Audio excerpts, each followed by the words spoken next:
This is Tokyo's oldest temple, said to have been founded in 628 during the reign of Empress Suiko.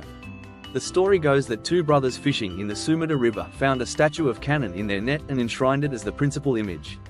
The sacred image of Sho Kannon Bosatsu remains a closely guarded secret Buddha to this day. The giant lantern at Kamineramon Gate is world famous as a symbol of Asakusa. Nakamise shopping street is lined with shops selling traditional crafts and local specialties such as kaminari okoshi, rice crackers, and ningyo yaki, small cakes, preserving the atmosphere of old Edo. The main hall and five-story pagoda were destroyed during the war but were rebuilt in the Showa period and continue to attract many worshippers. With approximately 30 million visitors annually, it is one of Japan's premier tourist destinations. The Sanja Matsuri festival in May is known as one of the three great festivals of Edo.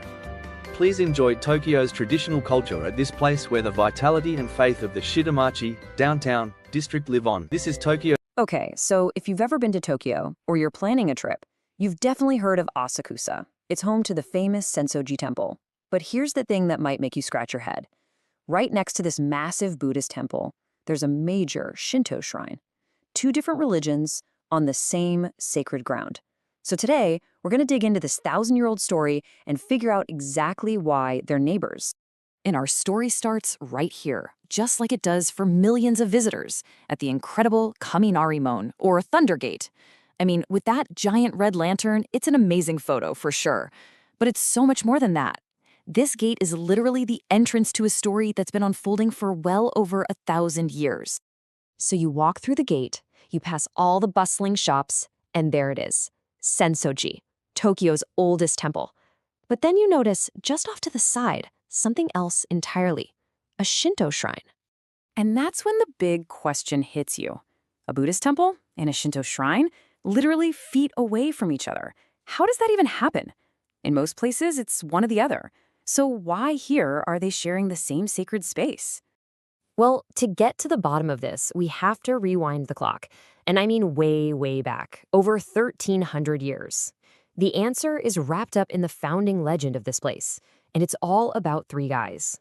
The year is 628 AD.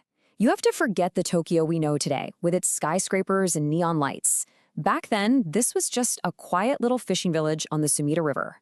So, the legend goes like this. Two brothers, both fishermen, are out on the river and pull this small golden statue out of the water in their net. They have no idea what it is, so they take it to the village elder, a man named Haijino Nakatomo, and he just about loses his mind. He recognizes it as a statue of Kannon, the Buddhist bodhisattva of mercy. So they build a small temple to honor it, and over the centuries, that little temple grows into the massive Sensoji we see today. But here's the twist. Much later, a shrine is built right next door to honor those three guys, the two brothers and the elder, as divine spirits, or what are called kami in the Shinto faith. So get this, the shrine exists to honor the very men who founded the temple. They don't just share land, they share the exact same origin story. But that kind of just makes it more confusing, right? If they're so deeply connected, why are they two totally separate places now? The simple answer? For most of their long history, they weren't separate at all. For more than 1,000 years, this wasn't a temple and a shrine. It was basically one big, happy, unified religious complex. And this was totally normal in Japan because of a concept called Shinbutsu Shugo.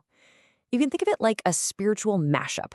When Buddhism arrived from the mainland, it didn't really compete with Japan's native Shinto beliefs. Instead, they just kind of fused. Shinto gods, the kami, were often seen as just local versions of Buddhas. They were all on the same team.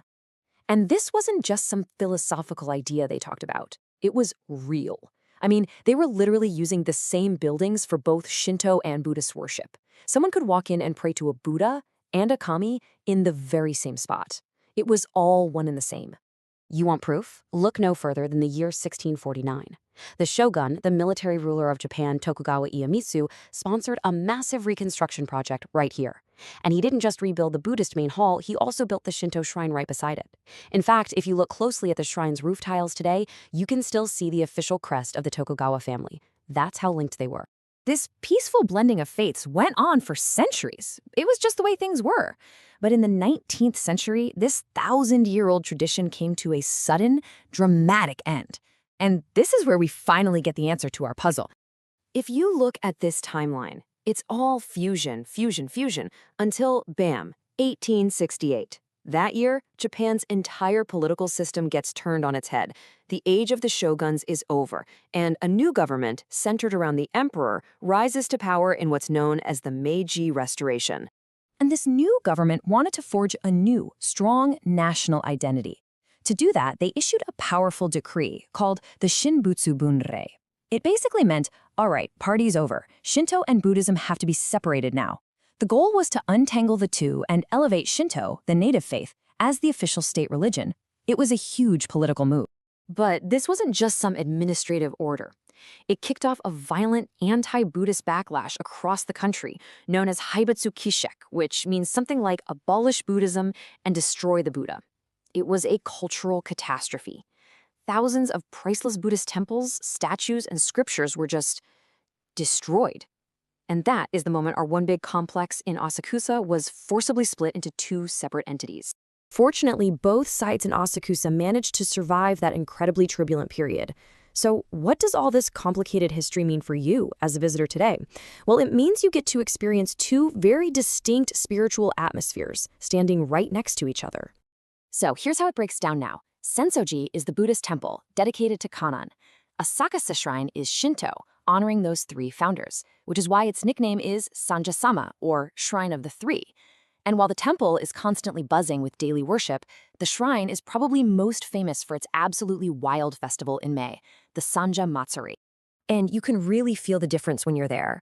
Sensoji is a whirlwind of activity. You've got clouds of incense smoke, the lively Nakamise shopping street, and a constant flow of people at the main hall. It's just vibrant.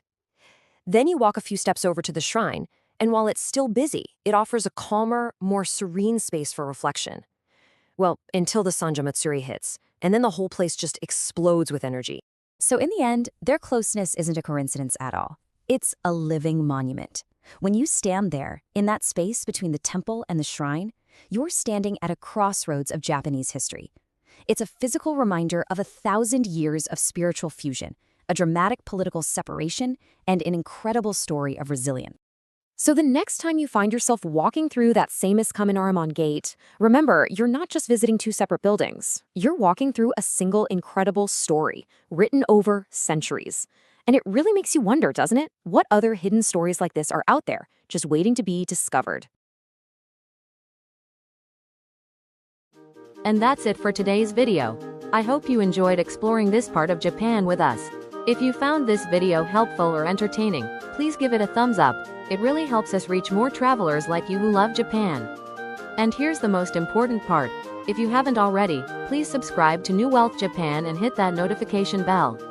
By turning on notifications, you'll be the first to know whenever we upload a new video. We post new content regularly, featuring different destinations, food experiences, and cultural insights across Japan, so you won't want to miss out. Now, we'd love to hear from you. Do you have any questions about what we covered today? Is there a specific place in Japan you'd like us to feature in an upcoming video? Maybe a particular Japanese dish you're curious about, or a cultural tradition you want to learn more about? Please share your thoughts, questions, and suggestions in the comments below. We read every single comment, and your feedback helps shape our future content. Also, if you've been to Japan before, we'd love to hear about your experiences. Share your favorite memories or travel tips with our community. Let's learn from each other. Thank you so much for watching and for being part of our New Wealth Japan family. Your support means the world to us. Until next time, safe travels, and see you in the next video. Sayonara.